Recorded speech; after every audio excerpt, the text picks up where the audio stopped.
দেখবে চেয়ে গো, তোমার সবই রইল পড়ে, মরার পরে দেখবে চেয়ে গো, তোমার সবই রইল।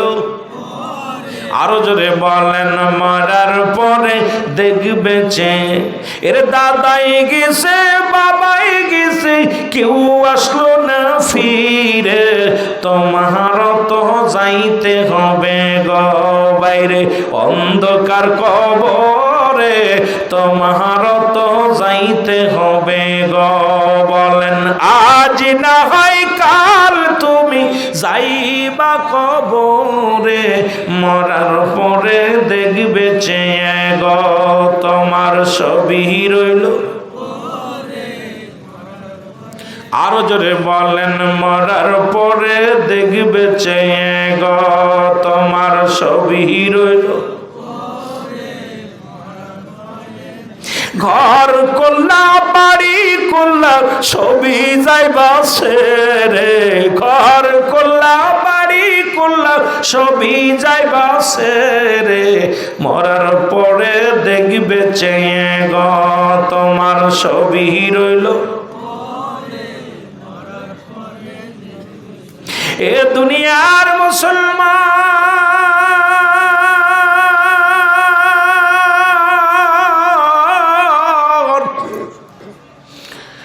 এ জীবন জীবন নয়, এমন একটা জীবন আসবে যে দেশে গেলে মানুষের বিচার হয়, যে দেশে গেলে মানুষের হিসাব হয়,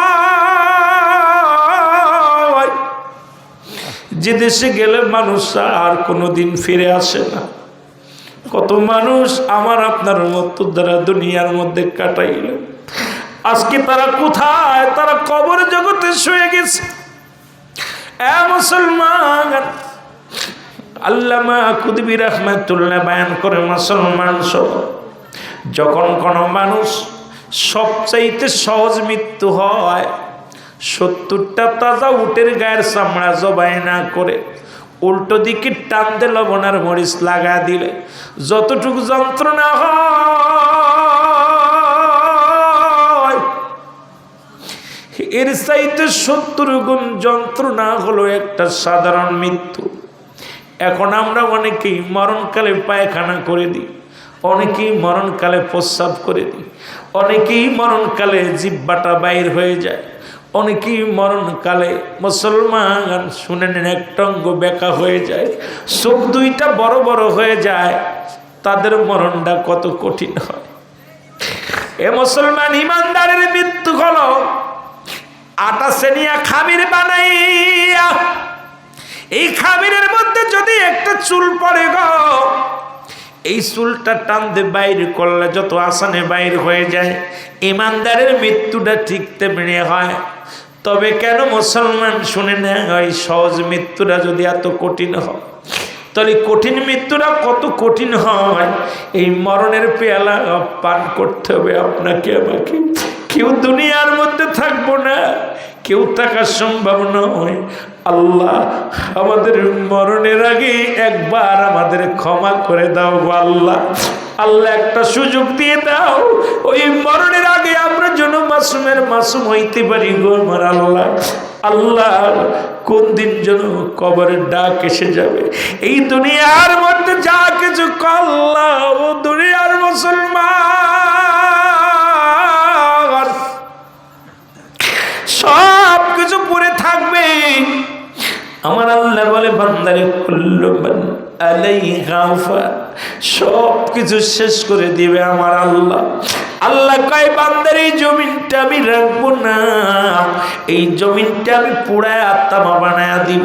আজকে যারা জমিনের মধ্যে পাগল হয়ে গেছেন, যারা জমি জমার জন্য পাগল হয়ে গেছেন, যারা ঘর বাড়ির জন্য পাগল হয়ে গেছেন, যারা ক্ষমতার জন্য পাগল হয়ে গেছেন, যারা বর্তমান জামানার মুসলমান ক্ষমতার জন্য আমার যুবক ভাইয়েরা পাগল, সম্পদের জন্য আমার যুবক ভাইয়েরা বেচারা পাগল। শুনে নেন আমার আল্লাহ কয় বান্দারে, এই দুনিয়ার মধ্যে আমি যেদিন কিচ্ছু বলতে কিচ্ছু রাখবো না, এই জমিনটা আমি পুড়ায়া তামা বানায়া দিব। এই জমিনের মধ্যে যত পানি আছে সমস্ত পানিগুলো আমি আল্লাহ পুড়ায়া ছাই বানায়া দিব। যেদিন কিচ্ছু বলতে কিচ্ছু থাকবে না, সেদিন থাকবো শুধু আমি আল্লাহ, আর আমি থাকবো আমার নবীর ভালোবাসা নিয়ে। ও মুসলমান শুনে নাও, এই জন্য আমি বলতেছিলাম এই দুনিয়ার মধ্যে আল্লাহকে যদি পাইতে চাও, রাসূলের প্রেম ভালোবাসা অন্বেষণ করো। কারণ নবীজির প্রেম ভালোবাসা যার অন্তরে যতটুক, তার ঈমান বলতে ততটুক। নবীর প্রেম ভালোবাসা যার অন্তরে নাই, তার ঈমান বলতে কিচ্ছু নাই, সরাসরি বেঈমান। জোরে জোরে বলেন ঠিক কিনা? সব বিষয় হল আল্লাহ বলে কুল্লু মান আলাইহা ফান, সব শেষ করে দিবে কে? আর একটু জোরে বলেন কে? এই যে জমিনটা দেখতেছেন না, এটা পুড়ে তামা হবে। কি হবে? এই মাটিগুলো পুড়ে তামা হয়ে যাবে। কিসের এত মস্তানি? কার জন্য সুদ খাচ্ছ, কার জন্য ঘুষ খাচ্ছ, কার জন্য জিনা ব্যভিচার অন্যায় করতেছ? এই জমিনটা পুড়ে, মাটিগুলো পুড়ে তামা হয়ে যাবে।